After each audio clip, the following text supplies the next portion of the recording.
صلوات على محمد وآل محمد.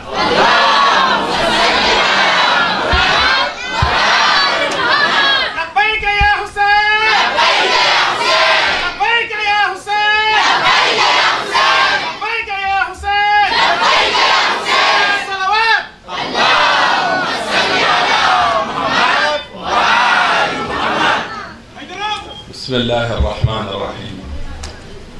الحمد لله رب العالمين، والصلاة والسلام على أشرف المرسلين سيدنا ونبينا وحبيب قلوبنا محمد. اللهم صل على محمد وعلى أهل بيته الطيبين الطاهرين ورثة النبوة والرسالة. Avant tout, je voudrais vous souhaiter la bienvenue ici à l'Institut Mozdahir International. Ici, c'est la maison du prophète, c'est la maison de Fatima Zahra alayhi salam. Et je sais que si vous êtes là aujourd'hui, c'est parce que tout simplement vous croyez en Dieu et que vous aimez le prophète. Et que vous aimez les membres de la famille du prophète. C'est pour cela que vous êtes là. Donc, je voudrais vous présenter aussi mes excuses pour le cadre avec la chaleur et tout. Et c'est très difficile. Mais n'oubliez pas qu'on est là aujourd'hui pour Karbala, pour l'imam Hussein. Là-bas, il faisait beaucoup plus chaud. Mais souffrir pour l'imam Hussein, souffrir pour le prophète, souffrir pour Dieu, prendre quelques heures et un peu de chaleur, c'est quelque chose qui nous purifie. C'est quelque chose que, Inch'Allah, les imams, ils vont prendre ça en compte. Comme vous savez très bien, les imams, c'est des shuhada, et Dieu nous dit que les shuhada, ils ne sont pas morts. Bal ahya'un inda rabbihim yurzaqun. Donc je vous remercie encore. Je remercie mes frères qui ont parlé ici. Et je remercie vraiment chacun là où il est. Que Dieu vous garde, Inch'Allah, que Dieu vous bénisse. Ce jour, c'est un jour de deuil et de tristesse pour le prophète et les membres de sa famille et tous ceux qui aiment le prophète.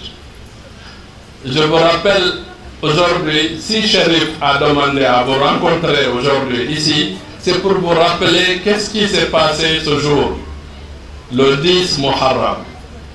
On parle de beaucoup d'événements. On dit que c'est le début de l'an musulman. Mais le début de l'an musulman, on le fait le premier jour ou bien la veille, mais pas le 10e jour. On a inventé beaucoup de choses. On a même dit que le prophète un jour a rencontré un juif à Médine qui gênait. Il lui a demandé pourquoi il gênait. Il dit oui, c'est parce que c'est ce jour-là que Moussa avait vaincu Pharaon.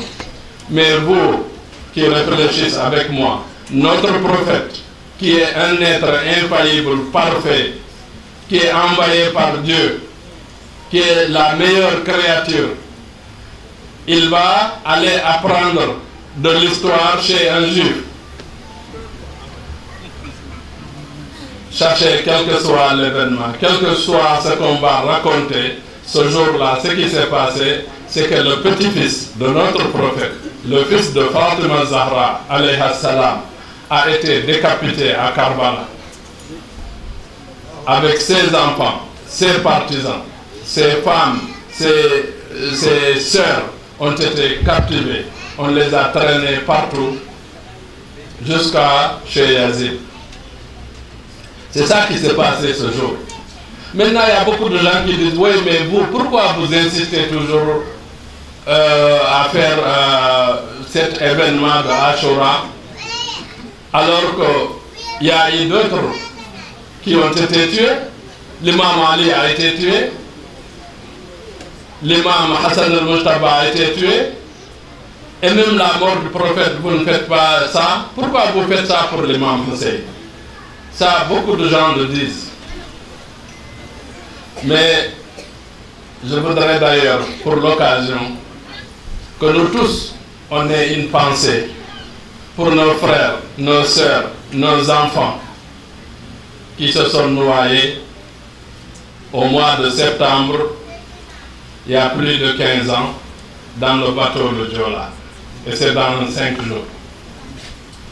Moi, je sais que toutes les familles, parce que moi j'ai des familles qui sont très proches de moi, qui ont été touchées par ce qui s'est passé dans le Joola, chaque mois de septembre, ils se rappellent de ça et ils sont tristes. Nous, la famille du prophète aussi, chaque 10 du mois de Haram, on se rappelle de ça, on est triste.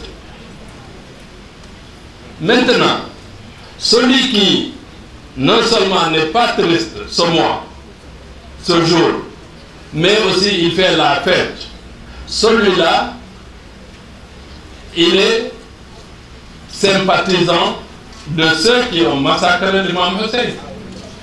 Mais l'imam Hussein, en réalité, ce que les gens doivent comprendre, c'est qui d'abord l'imam Hussein? L'imam Hussein, c'est le petit-fils de notre prophète. L'imam Hussein, c'est lui qui venait, quand le prophète il faisait la prière, il se mettait sur le dos du prophète, toute la communauté derrière, toutes les montagnes, toutes les djinns, toutes les créatures de Dieu sont sur le sujoud, et l'imam Hussein, il est sur le dos du prophète, il attend. لأن الله سبحانه وتعالى يقول في كتابه العزيز يا جبال أوبي مع داود. Je vous dis, Dieu dit dans le Coran que quand Daoud il fait le sujoud, même les montagnes font le sujoud. Si Daoud fait le sujoud, les montagnes font le sujoud, imaginez le prophète. Daoud a été créé dans la sueur de notre prophète. Donc si le prophète fait le sujoud, qu'est-ce qui se passe dans le monde, dans l'existence? Mais c'est là l'imam Hussein, enfant, petit, il vient, il monte sur le dos, l'épaule du prophète, le prophète attend. Et après on dit au prophète, vous avez fait un sujoud très long. Il dit oui, parce que Hussein était sur moi, je ne voulais pas le déranger. Le prophète ne voulait pas déranger l'imam Hussein, et des gens qui se disent musulmans, qui décapitent Hussein. Quand Imam Hussein est tombé, il y a eu plus de 400 chevals qui ont marché sur les côtes de l'imam Hussein. Le cheval même de l'imam Hussein, le Jannah, il se battait avec les chevaux pour les écarter de l'imam Hussein. Mais nous les musulmans, il faut qu'on comprenne la réalité et la vérité. La vérité est que ce jour-là, l'imam Hussein a été tué. Et que ça, on ne peut pas ne pas se rappeler de ça. Ça, c'est une partie de la réponse. L'autre réponse, c'est quoi? Je veux que tout le monde comprenne et réfléchisse. L'imam Hussein, notre prophète, il dit Hussein minni wa ana min Hussein. Hussein est de moi et moi je suis de Hussein. Ahabba Allahu man ahabba Husseina. Que Dieu aime celui qui a aimé Hussein. Maintenant, notre prophète, Jibril alayhi salam, s'approche du prophète. Il prend une couverture, il se couvre. Fatima Zahra, il vient, il lui dit rentre. Imam Ali vient, il lui dit rentre. Je parle de Hadith al-Kisa. Al-Hassan vient, il lui dit rentre. Al-Hussein vient, il lui dit rentre. L'imam Ali arrive, il lui dit viens, rentre. Son épouse Salama lui dit le prophète je rentre, il lui dit non, là où tu es c'est bien. Ils étaient 5. Et Dieu fait descendre Innama yuridu Allahu liyudhiba ankum ar-rijsa ahlal bayt wa yutahhirakum tathira. Dieu ne veut rien d'autre que de vous purifier d'une purification parfaite au bout de Ahlul Bayt. Maintenant, c'est les 5 là qui sont les Ahlul Kisa. Maintenant, écoutez bien, pourquoi on fait la fête? Pour pas la fête, mais la hasard, les condoléances de l'imam Hussein ce jour. L'imam Hussein, quand on a tué Sayyida Zahra alayhi salam, l'imam Ali était là, l'imam Hassan était là, l'imam Hussein était là. C'était encore supportable. Quand on a tué l'imam Ali alayhi salam, l'imam Hassan al-Mujtaba était là avec son frère. C'était supportable. Mais quand on a tué l'imam Hassan, il restait que Hussein. Et quand il était à Karbala, il leur a dit, je vous demande, est-ce qu'il y a un petit-fils du prophète sur cette terre, entre le ciel et la terre, si ce n'est pas moi? Est-ce que j'ai fait du mal? Est-ce que j'ai tué? Est-ce que j'ai pris les biens des gens? Est-ce que j'ai cherché le pouvoir? Ils ont dit non. Il dit, pourquoi vous allez me tuer? Donc, le jour quand on a tué l'imam Hussein, eh bien, il n'y avait plus un seul de Ahlul Kitab qui restait. C'est pour cela on fait le hasard de l'imam Hussein. Parce que ce jour-là, le jour où ils ont tué l'imam Hussein, c'est le même jour qu'ils ont tué le prophète. Ils ont tué les Ahlul Bayt alayhi salam. Maintenant, les musulmans du monde entier, je vous demande, je vous pose une question. Le prophète, il décède. Il désigne Imam Ali comme son successeur à Ghadir Khoum. Tous ceux qui ne connaissent pas, qui retournent sur le hadith de Ghadir Khoum. Quand ya ayyuha rasul balligh ma unzila ilayka min rabbika wa illam taf'al fama ballaghta risalatahu est décidé. Oh vous, le prophète, transmets ce qui t'a été révélé de ton Seigneur. Et si tu ne le fais pas, tu n'auras pas accompli ta mission. Il a dit man kuntu mawlahu fahada aliyu mawlahu. Allahumma wali man wala, wansur man nasara, wa adi man ada, wa khdur man khada. Maintenant, le prophète a désigné l'imam Ali comme son successeur par ordre de Dieu. Et les gens là ont tué Fatima Zahra, ont tué l'imam Ali, ont tué l'imam Hassan, ont tué l'imam Hussein. Maintenant, nous les musulmans, on doit se poser des questions. Ces gens-là, qui ne sont ni des chrétiens, ni des juifs, ni des athées, mais ils se disent musulmans, qui ont tué la famille du prophète, quel rôle ils ont joué dans l'islam que nous pratiquons aujourd'hui? C'est ça qui est important. Sachez, je vous répète, je vous dis, et il faut bien noter, que ces gens-là, ils ont régné pendant un siècle. Et pendant un siècle, c'était une obligation d'insulter l'imam Ali dans toutes les mosquées de la Oumma islamique.